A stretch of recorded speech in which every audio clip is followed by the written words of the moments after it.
Hi guys, it's Suzanne Wachtel, and today I want to talk to you about signs. You know, I've mentioned we've did a podcast on spirituality and yoga and goddess getaways and all this stuff, but I want to really focus in today on signs. What are signs? What do they mean? What do you look for?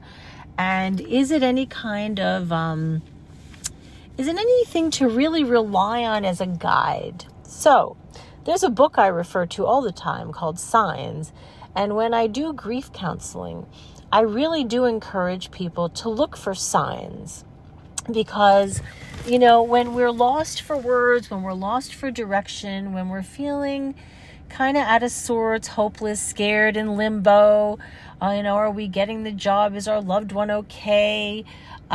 Signs can be extremely, extremely comforting. So what are signs? Okay, so many people have many different ideas of what their signs are. For me, I had a plant in New York. For 20 years, I had a flowering plant in my bathroom. No kidding. And it had red flowers. And then it stopped flowering completely. And I remember I was going through a very, very hard time for a few years. My son wasn't well, and I had a lot of worry and a lot of stress. And I would pray, to God. And I always said a little prayer. And I would say, please show me a sign. And I swear to God, whenever I did that and I needed a sign back in those days, the very next day, I don't know how or why, a red flower would bloom. And I would get my feeling of assurance that everything was going to be okay. Now, could it have been a fluke? Could I have been... the flower definitely bloomed, but was it really universe giving me assurance? Well, I felt like it was, and it felt so comforting. So whether it was real or imagined, that it was a comfort, I did feel comforting. I did feel comforted. So to me, it was wonderful. As life went on, there were numbers. I used to see always, like, I wouldn't look, and all of a sudden it would be 7-Eleven. I would see, let's say I was also going through something. I'd be like, oh my God, just show me a sign. And once again, this number 7-Eleven or 11-7 would either be on the clock. I would go somewhere. It would be the address of where I was going. I'd be in traffic. It would be perhaps on the car in front of me, the 7-Eleven. I'd be like, oh my gosh, there's my sign.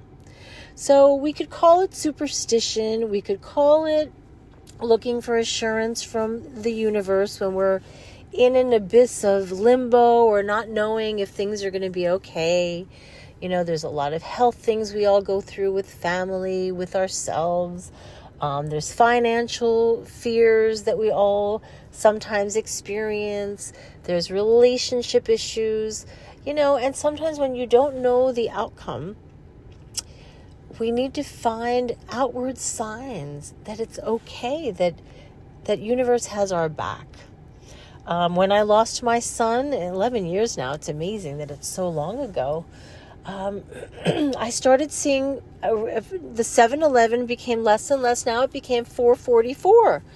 Every single day for the past 7 years, I happened to glance at the clock and it's 4:44, which then I started just saying, hi, Adam. And it may seem bizarre to some people, but to me, it's like a wink, a wink from God, a wink from universe. If you don't believe in God, no judgment. It is what it is. Believe in what you like. But I found it very reassuring. Another thing, when my son passed away, and this happened yesterday, actually, I'm going to tell you a story. For the first year, it was so traumatic. It was so painful. I was so just in a black and white movie. I didn't feel joy. I was numb. And that's the shock and then the reality. And it was probably one of the most challenging things I've been through in my entire life. And I've had plenty of challenges.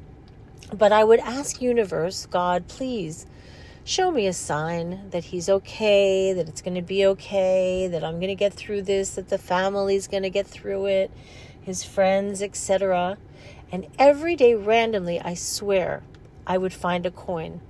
It could be at the supermarket checking out, there's a penny. It could be I get to my car on the floor, there's a quarter. And then I would be, oh my God. And this happened again and again and again, to the point where every coin I found, I have a Buddha by my front door who holds a little bowl. I would add the coin to the bowl. By the end of the first year, I have to tell you, the bowl was almost full. So yesterday I was at yoga. I went to a yoga class in Boca, and I ran into a patient I had seen 5 years prior, and we started talking in between class about how I had taught her some magical thinking, and that I had told her, that sometimes I just imagine my son living this great life rather than focusing on him being passed away. And I was explaining to her about the coins and how that was my sign for a year. And I swear to God, I looked down at the yoga studio and right there was a dime. I said, look, here's a dime. She was, wow, and no one has changed anymore. How? It was just one of those moments. And it confirmed for me that signs can really make you feel calmer. They can make you feel validated. They can just give you that little wink and that assurance that there's something more out there that maybe we don't know, but that everything is okay. And no matter what happens to us, we're all going to be okay, one way or another. And the signs are a wonderful habit to get into. It could be you see a certain butterfly or a bird appears. I used to have a blue jay that would come to my backyard. To me, that was my friend Helen. Or when my other friend Carol passed away, it just so happened she always wore bright red lipstick, and boom, there would be a cardinal all the time. And I would just feel that it was a comfort and an acknowledgement, a confirmation that she was okay, that they were okay. So whatever it is that you see, that you feel, that you believe, signs are a wonderful tool. Do not minimize them. Give them a chance to really bring you and yours the comfort that you so deserve in your day-to-day life. Have a wonderful day. I happen to be going into Publix, and I really, as you would think, I'm going to hope I see a sign and find a coin to confirm that what I told you all today, if you didn't know it already, it will help you find your coins or birds or butterflies or patterns of numbers that will make you feel confident and calm, and to know that everything's going to be okay. Have a beautiful day, guys. Namaste.